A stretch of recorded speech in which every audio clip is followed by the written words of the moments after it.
So, is outsourcing on your mind? I mean, you likely have more than enough to do in your business. And if you're like almost every other woman owned business, you can find yourself as you're growing and as you're becoming more successful, the work just multiplies along with it. And so you're left with wondering how you're going to get this all done. And somebody mentions outsourcing, that you should do that. But man, is that a loaded word or what? Can you think about all the things that could go wrong and why you could and could not, and all the horror stories that people share with you about when they tried to outsource? And it could leave you turning your nose down to a strategy that can actually work exceedingly well. Well, howdy everyone. My name is Leslie Hesser with Your Biz Rules, and we help women-led service businesses create an additional $100,000 in profit on average in about 12 months. And we do that so that our clients can grow and scale in a way that's sustainable, not about them working more, and enjoy more of the freedoms of being the business owner. And outsourcing falls under this umbrella of team, if you will, or support. So when I say team, I use it very broadly because team truly is an individual definition by the business. But if you can outsource, it can be an amazing way to stay small and nimble and flexible and profitable while you gain more freedom in your business. So that's what we're going to talk about, how to outsource so that you can gain more freedom in your business. And there's a lot of things to consider. I think primarily, I want to kind of talk about, I see our clients especially fall into two buckets. You've got the clients who need the team, want the employees, the W-2s, don't mind doing that, and it makes really good sense for their business model to grow to a team of 10 or maybe 20 people. Then I have a whole nother set of my clients who want to be incredibly successful, incredibly profitable, but don't want the team, the W-2 employee associated with it. And so in both cases, I can see where outsourcing can actually be extremely helpful, but it can be the hardest thing for a business owner to do because it does feel that you're losing control. And yes, there are the horror stories out there, but there are also success stories. So I want to talk about these two situations, like how do you know if outsourcing is right for you? I think as the smaller team business, I won't even say smaller business because you can have a pretty, up to maybe $1 million business with a very, very, very small team. But you can't do it all by yourself. Like you need support. So if you're not going to have that with a couple of key team members, and I think I've seen it done with as few as three to four people, that you have to have outsourcers or people you're outsourcing to that help fill the gap, that help take the load off of you, because there's just some components of business that need attending, but you don't have to be the one doing it all. And honestly, after you reach a certain number of success in your revenue, you can't. It's just physically not possible. And so if you don't choose to get support, you're choosing to limit yourself and limit your success. And if you're groovy with that, I'm groovy with it. That's fine. But I just know for a lot of business owners, they want more success than one person is able to achieve. If you've got the vision of the large team, you're going to find that you're going to have this moment in time to where you don't feel entirely comfortable, entirely comfortable hiring or making that big commitment right then, but you still have a dire need.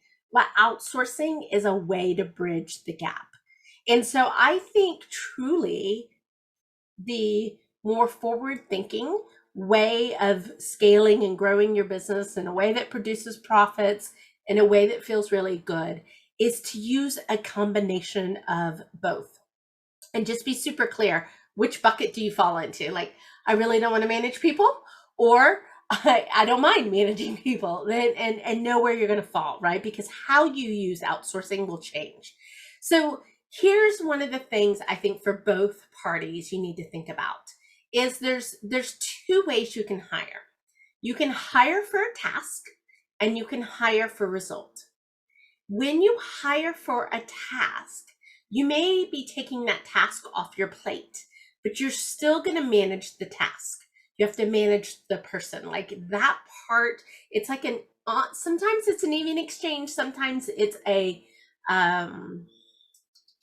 investment type thing. Like you're going to spend more time managing the task at the beginning, but once you've got that outsourced team member really honed in and trained in, they're eventually going to be able to handle it on their own. They're mature enough. They don't need a high level of management. They have a high work product. And then when you hire for result, that is the one where you're going to get the most time back, because imagine the difference between you managing somebody and their work schedule and their thinking process and the quality of the work, to truly having somebody say, hey, we were able to achieve this result. Here's the impact, da, da, da, da, da. Here's what I'd like to do next. Here's what I think that's going to take in order to be able to get there. And here's what I think we're going to be able to do. And you go, wow, that sounds great. I love it. Can we consider this, this, and this? And they go, yes, we can. And off they go, right? That whole management part is taken off your table because they are doing it themselves. And oftentimes they have other key players at the table that really help get things done for you. So know what you're hiring for is really a key starting point. And if you are truly wanting to get the freedom, you're going to want to lean to the hiring for results side of things, unless what you have is such a reproducible task that you'll get efficiencies really, really fast, and you won't be managing that outsource member for a long time. I also want to talk about finding the right outsource people. So everyone that you talk to is going to tell you they can do the job. Every single one of them. So by all means, do the interview. However, I have found that the proof is in the pudding. Again, I'm using this phrase. I've been using it a lot lately. Being that you won't know how good somebody is until they actually do work. So one of the things that I like to do is really set up a selection process that enables me to look at quality of work. And so I will find 3 or 4 options for whatever it is that I'm looking to outsource. I will have created a smaller but decent task related to what I want, and I will pay everyone to do it for me. Yeah, that's right. I'm going to pay 4 different people the same amount of money to do the task 4 times. Because what am I going to see when I do that? I'm going to see work quality. I'm going to see their communication level. I'm going to see, do they have the expertise they say they have? Do they need a lot of hand-holding along the way? Are they able to maintain a deadline? Can they manage their own schedule? There is nothing, nothing that I have found that will show you that quicker than giving everybody a test project or test task and be willing to pay for it. Now, listen, if they don't come through, you don't pay. And a lot of times, if you go through a third party like Fiverr or Upwork or something like that, which I have used, and for some tasks makes really good sense to do so, it weeds out the people that can't deliver. And that is really probably the biggest frustrating aspect of outsourcing, is when you finally make the decision to do it and you find a partner who can't deliver. So that is one great way to weed them out, is really and help you find the right outsource partner. As always, referrals work really well in this place as well. I've got so many stories. I know we have one client who's just the nature of the economy right now is just really busy, right? But we have a lot of things that still need to get taken care of. But they don't need somebody who is in the day-to-day of the business and in the office or anything like that. So we looked at those projects that were lagging, that really are growth projects, but don't need a high level of skill or expertise, doesn't need the owner wholly involved in it because we've mapped everything out. And she got a referral to somebody who aligned perfectly with her. So referrals can really work for you. Don't be afraid to reach out. And I always like to qualify, like, I like quality scores. So I might ask if I get a referral, well, tell me on a scale of 1 to 10, how happy are you with her? And that is really interesting because then people have to stop and qualify and they'll go, oh, I think she's an 8, you know? And you're like, okay, well, what am I looking for? Am I looking for a 9? Am I looking for a 7? Oh, an 8 would be great, right? It helps give you a little frame of reference when it comes to the referral. So next question I get is often, how much work should I outsource in order to maintain, be able to get the freedom that I want, but also stability in my business? So I do believe there are things that you as the owner only you can do, right? And if you start to just sort your work, and if you went through and just wrote down everything you did for 2 weeks, this is what I would look at. I would look at, honestly, what are only the things that I can do? In my business, I am the one that does the video, right? But I am not the one that does anything with the video after this part, right? I have an outsourced partner who takes care of a lot of what you see on our social media and our blog and all the pretty images and all of these things. I'm involved in the process, but I am not nearly spending the amount of time that I used to spend on this aspect of my business. But in that process, right? And I actually have 2 outsourced teams that help in this process. In this process, there's so much to do, right? But it became clear, like, what's the only thing that I can do? Well, only I can write my script because I have to know the material that I'm going to share with you. Only I can record this video. Those are my only 2 onlys in a process that has a tremendous amount of steps, and a tremendous amount of pieces that go along with it. Okay. So that is how we looked at the process and said, okay, what is it that only Leslie can do? And those stay mine. But the other 15 steps to the process, they're not mine. They are my outsourced team. It's my job to kind of ensure that all the pieces are actually there-ish, meaning that I just make sure that I'm aware of the process and nothing's getting held up and nothing's getting forgotten and that we're moving things along. But that's a much easier touch for me to do than it is for me to edit this video and put a transcript on it and upload it to Facebook and upload it to this, that, and the other. And then we send it over to YouTube and we have a whole process there. And then it comes over and an article's written and gets put up on the blog. You get the point, right? I just don't need to be doing all of those things. So that is one little bucket that I want you to look at. The next one is I want you to see where a preponderance of your time is being spent. And is that revenue generating? Is it revenue supporting? Is it busy work? Or things that have to get done just for the nature of the business to keep moving? But again, not something you have to do. Somebody else could be doing this, like your books. That's a great place to outsource. There's lots of telltales that come when you just take a moment to look at what you do and you start to sort them into the buckets of, these are the things only I can do. These are the things that must get done, but I don't need to be the one to do them. These are the things that I like to have done. Maybe they're a growth investment. And these are the things that, I could probably dump them off my plate. Honestly, I do feel, and when I'm working with a lot of women business owners, that too much is on the list. And that leads us to feeling like we're horrible at time management, when in actuality, you're so not horrible at time management. You're just trying to do more than's humanly possible, right?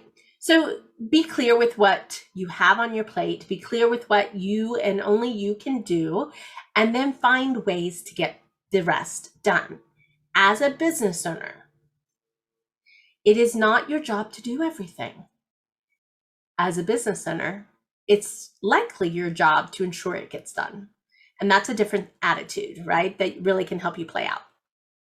Okay, so ways to communicate. Communication is key. When you're delegating, you're still a part of the process. When you abdicate is the only time that anyone doesn't communicate, and it never works out well. So delegation is key.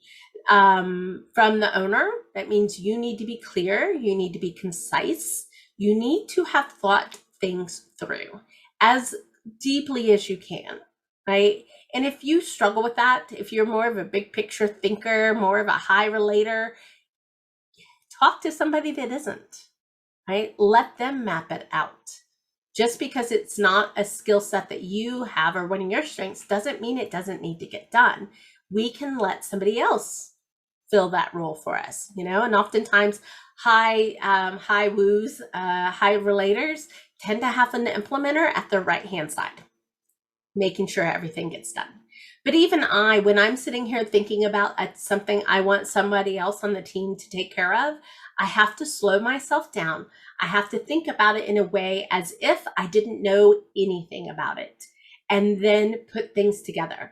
That way I'm setting up whomever I'm outsourcing for success. Conversely, finding an outsource partner who's willing to challenge, willing to ask questions, willing to say, that really wasn't clear. Is this what you meant? You know, that's part of communication, is the conversation. And then having some easy peasy way to be able to do things. I am not a big screen tracker. I don't want to track, honestly. I don't want that level of detail and micromanagement, but I need to be kept informed. So like our teams, we use a variety of things. I would say Slack is probably the easiest way that we just communicate those real quick questions. We have status meetings. We have a monthly team meeting, and then we have biweekly status meetings with each of the people that are working on the different elements, right? Because not my whole team doesn't need to know the whole details of what everybody does, but we do need to know what everybody is doing so that we get leverage across the business. So find those ways to communicate in a way that works. And listen, I will be the first to know that I'm pressed for time, open up a video, record a video message, and send it off to my team. That works really well too, especially if it takes you a lot of time to write. And sometimes it takes me a lot of time to write.